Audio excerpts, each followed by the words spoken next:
नमस्कार, मैं हूं संजीत और आप देख रहे हैं उम्मीद फॉर नेशन। अभी हम उपस्थित है बिहटा के विष्णु दरबार में। हमारे साथ है ओम नारायणी सेना के राष्ट्रीय अध्यक्ष आनंद प्रकाश विद्यार्थी जी। इनसे हम जानेंगे कि लगातार जो राजनेताओं द्वारा हिंदू धर्म पे जो लगातार हमला किया जा रहा है। अभी हाल ही में एक बिहार के शिक्षा मंत्री ने रामचरितमानस पे जो विवादास्पद बयान दिया था, आखिर ये लोग ऐसा करने की हिम्मत क्यों जुटा रहे हैं?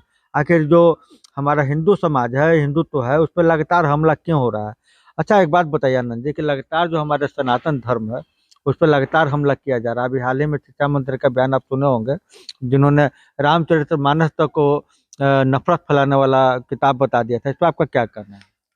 सबसे पहले आपका आभार जो आप इस विषय पर विचार जानने के योग्य समझे। तो रामचरितमानस के विषय में कोई भी अगर गलत टीका टिप्पणी कोई राजनीतिक व्यक्ति करता हो या गैर राजनीतिक व्यक्ति करता हो, तो वह उसकी कुंठित मानसिकता, उसकी अज्ञानता, या अगर किसी प्रदेश का कोई शिक्षा मंत्री भी कोई किसी अन्य विभाग का नहीं, शिक्षा विभाग का शिक्षा मंत्री अगर रामचरितमानस को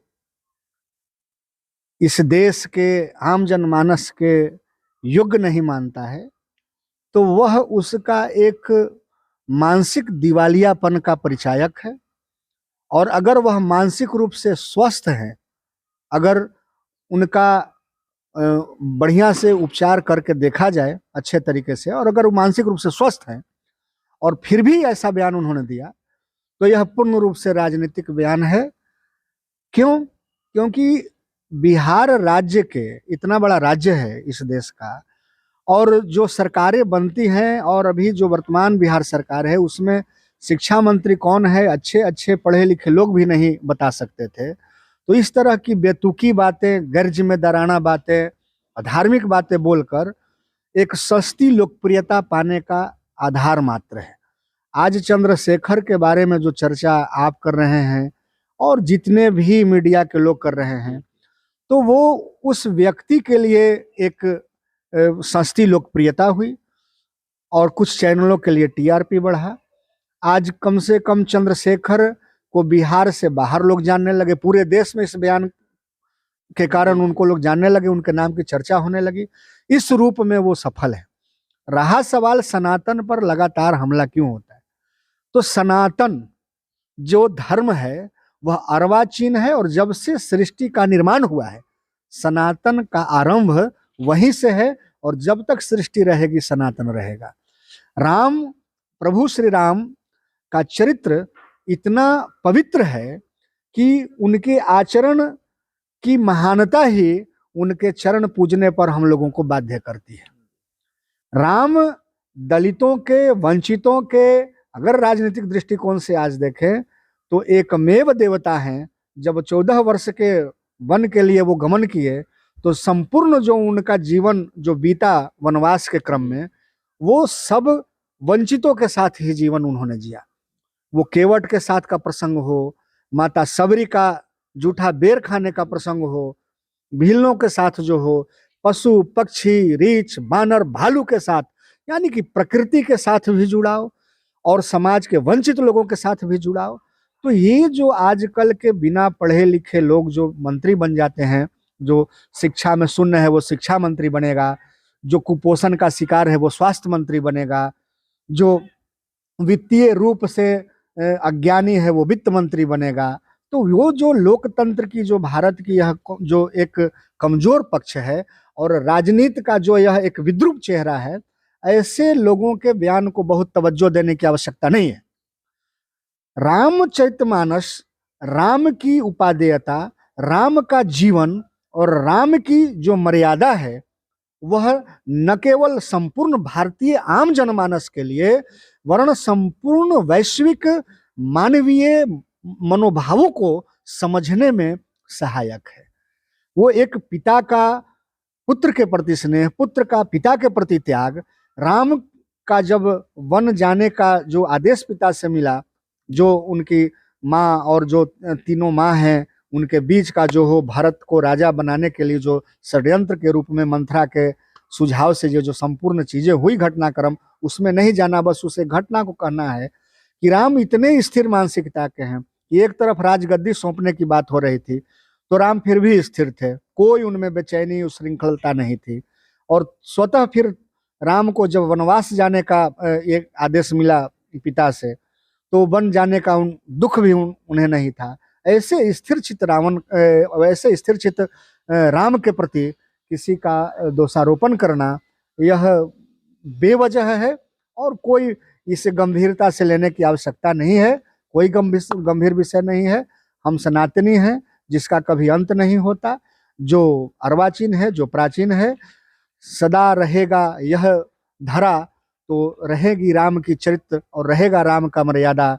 कहेंगे कहने वाले कुछ भी और करेंगे सनातन पर हमला, कुछ नहीं होने वाला इससे। बस अडिग रहना है हमें अपने विश्वास पर, अपने धर्म पर। सनातनी थोड़ा सा एक उदार प्रवृत्ति के होते हैं, इसलिए कोई कुछ कह देता है। और बाकी धर्मों से आपने तुलना कहा प्रश्न के दूसरे हिस्से में कि बाकी धर्मों के लोग जो हैं वो एकत्रित हो जाते हैं अगर उनके धर्म पे बोला जाता है, तो वो उनकी उच्छृंखलता है, उनकी कमजोरी है, जिसमें जो कमी होगा वो बेचैन होगा। हम समुद्र की अतल गहराइयों से गहरे धर्म को मानने वाले हैं। जितना बड़ा आकाश होगा, जितनी बड़ी धरती माता होंगी, इस सबसे परे मेरा धर्म है। तो ऐसे ऐसे चंद्रशेखर नाम रहने से कोई चंद्रशेखर आजाद नहीं हो जाता। आज चंद्रशेखर आजाद की आत्मा रो रही होगी कि मेरे नाम को रखने वाला भी ऐसा पतित लोग है। और जो रामचरितमानस की चर्चा करता हो, जो रामचरितमानस पढ़ नहीं सकता, एक दो दोहा चौपाई बोल देने से उसका अर्थ का विद्रुप रूप एक उदाहरण देते हैं। जैसे भारत माता की हम लोग पूजा करते हैं तो कहते हैं ना कि ये धरती है बलिदान की, है ना। तो ये धरती है बलिदान की समझ छोटा चीज, हम रामचरितमानस के कोई दोहा चौपाई में नहीं जा रहे हैं। बस आपके माध्यम से हम दर्शकों तक पहुंचाना चाहते हैं छोटी सी चीज। हो सकता है बहुत आज के बच्चे नहीं जानते होंगे, आप लोग भी सुनिए कि ये धरती है बलिदान की। आम बोलचाल की भाषा में कहते हैं 26 जनवरी आ रहा है, हर विद्यालय में गाया जाएगा। तो धरती है बलिदान की आमतौर लोग समझते हैं कि धरती बलिदान की है, यानी कि अपना बलिदान देना है, अपना सर्वस्व न्यौछावर करना है। ऐसा नहीं होता है। जो भगवान नारायण को बलि ने संपूर्ण भूमि दान में दे दिया था, ये धरती है बलिदान की। बलि ने जो इस धरती को दान कर दिया, तो इस धरा से मोह नहीं रखना है, इस धरती की मिट्टी से प्रेम करना है, इसका तिलक लगाना है, अपने माथे को पे सर पे से चढ़ा कर रखना है। ये नारायण को दान दिया, बलि के द्वारा यह भूमि है। तो वैसे छोटी छोटी चीजों को जब हम नहीं समझते, बलिदान का अर्थ दूसरा लगाते हैं, तो चंद्रशेखर क्या बताएंगे रामचरितमानस। और हमारे संत जो नहीं कोई इस पे आगे आकर बोलते हैं मुखर होकर, तो हमारी सनातनी संस्कृति की कुछ यह खूबी है, तो इसका दूसरा पक्ष कमजोरी भी है। सब लोग अपने अपने मठ मंदिरों तक सीमित होकर रह गए हैं। अपने अनुयायियों की संख्या बढ़ाना, अपने फॉलोअर्स की संख्या बढ़ाना, अपने संप्रदाय के लिए काम करना, और सनातन के प्रति जो एक अगाध श्रद्धा होनी चाहिए उसमें अभी बहुतायत में कमी है। उसके लिए संत और मठ और मंदिरों से बाहर निकलकर हमारे और आपके जैसे आम जनमानस को जो समझता है, और आम लोग हैं जो इस सामाजिक जीवन को देख रहे हैं, और जो सामाजिक जो ढांचा में जो विषयगत परिवर्तन हो रहा है और जो धर्म पर निरंतर हमला किया जा रहा है, उसके लिए खड़ा होने की आवश्यकता है। हम लोगों को आवाज उठाने की आवश्यकता है, विरोध में नहीं, अपने लिए कार्य करने की आवश्यकता है। शिक्षण प्रशिक्षण, रामचरितमानस की जो चर्चा करें, रामायण के कुछ जो कल्पित पात्र जो हैं, जो उत्तरकांड में जो कुछ जोड़े गए हैं, 100 कुछ जो दोहा चौपाई है, तो उसके बारे में प्रशिक्षण करने की आवश्यकता है। बार बार जो नारीवादी विचारधारा के लोग होंगे वो कह देंगे कि शूद्र गंवार जो है वो सब तारण के अधिकारी हैं ना, तो इसको भी रामचरितमानस से लोग जोड़ देते हैं, लेकिन उसका वास्तविक अर्थ नहीं जानते। तो कोई शंबुक वध को लेकर कहेगा कि शंबुक की वध हुई तो वो दलित था, ये सब हास्यास्पद है। जो विषयगत जानकारी नहीं है, गहराई से जानकारी नहीं है, उच्छृंखलता है, सतहीपन है। सनातन सत्य है, सनातन जो है वह निरंतर चलने वाला एक अभूतपूर्व ऐसा इस पूरे संपूर्ण सृष्टि का धर्म है, जिसके गोद में सब लोग पला और बढ़ा है। और जो भी जितने भी धर्म अभी दुनिया में महत्वपूर्ण हैं, जिनको लोग जानता है, वो ईसाईयत हो, वो इस्लाम हो, वो जरथुस्ट्र हो, वो बौद्ध हो, वो जैन हो, सब हमारी शाखाएं हैं। जैसे एक परिवार से बाकी बच्चे बंटकर अपना घर और राशियां बना लेते हैं अपने अपने विचारों के साथ, वैसे लेकिन सबकी माँ और सबकी जननी तो सनातन है। आज विभिन्न देशों में जब हम देखते हैं कि कहीं कहीं खुदाई होती है, मकान बिल्डिंग्स बनते हैं, वो जावा हो, सोमाली हो, वो बाली हो, वो अफगानिस्तान हो, अभी दुबई का देखिए, हर जगह हिंदू देवी देवता निकल रहे हैं खुदाई से। तो अब इससे बड़ी प्रमाण की क्या आवश्यकता है? न डिगा था सनातन, न डिगेगा सनातन। हमला होगा, हम झेलेंगे, लड़ेंगे, लेकिन आगे बढ़ेंगे। ये चंद्रशेखर क्या बिगाड़ेंगे और इनका बयान क्या बिगाड़ेगा? बस चर्चा में रहने के लिए राजनीतिक लोगों के विषय पे बहुत ज्यादा ध्यान देने की आवश्यकता नहीं है। अच्छा, क्या आपको ऐसा लगता है कि अगर आरंभ से ही संत समाज जो लगातार सनातन पे हमला हो रहा है उसके विरोध में अपनी आवाज बुलंद करते तो ऐसा स्थिति नहीं आता? जो सनातन से जुड़े हुए जो संत लोग हैं, तो संत की जो परंपरा है वह भी एक विशेष प्रक्रिया में संचालित होती है। संत कहते किसे हैं, विषय ये भी समझने और समझाने की आवश्यकता है, और लगातार जो है वह जागरूकता और प्रशिक्षण की आवश्यकता है। आज संत के दो रूप हैं जिसे हम लोग वर्तमान परिदृश्य में देख रहे हैं। एक वो संत जो तपस्वी का जीवन का दौर तो गया, लेकिन एक साधक के तौर पर ब्रह्मचर्य रहकर आम मानवता की और भगवान की सेवा करने के लिए जी रहा है। और दूसरा पक्ष है जिसे हम एक संत कहते हैं, जो कथावाचक हो गए, जो कथा कह रहे हैं यहाँ वहां जाकर, एक शहर से दूसरे शहर, एक राज्य से दूसरे शहर। तो वो जीविकोपार्जन का उसे अपना माध्यम बना लिए, लेकिन वो भी संत कहे जा रहे हैं।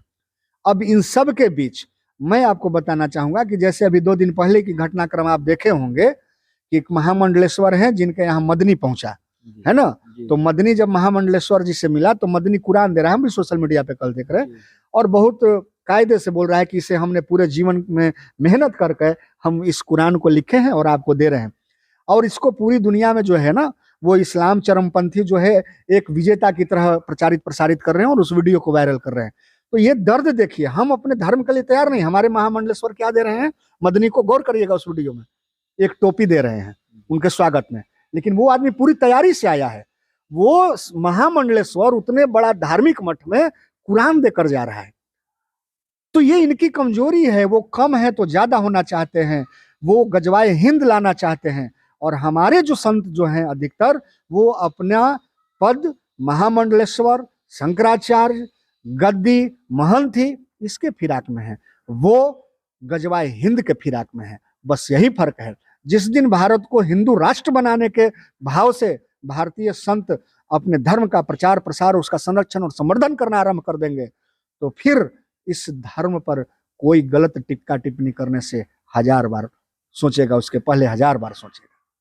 यानी अब हम आम आदमी को ही आगे आना होगा कि धर्म का रक्षा कैसे किया जाए। निश्चित साधु संतों की आवश्यकता उतने तक है कि जितने भी हमारे मंदिर हैं, जितने भी प्रतिष्ठित हमारे जो देवस्थल हैं, उनका अच्छा से वह निगरानी कर लें, उनका अच्छा से सेवा करें, उनका अच्छा से पूजन करें, और हो सके तो धर्म को आगे बढ़ाने के लिए कुछ आगे आकर करें। केवल संतों पर भी जिम्मेदारी सौंप कर हम सभी बैठ जाएं सनातनी, सबकी जिम्मेदारी समान है, तो वो उचित नहीं है। गृहस्थ संत निकलना पड़ेगा, जो आम जनजीवन में संसारिकता के साथ जीते हुए अपने धर्म के लिए कार्य करे, अपने धर्म का प्रचार और प्रसार करे। कुछ लोग कर भी रहे हैं, लेकिन निरंतरता के साथ संघर्षशील रहते हुए अडिग बनकर धर्म के लिए निरंतर कार्य करना होगा।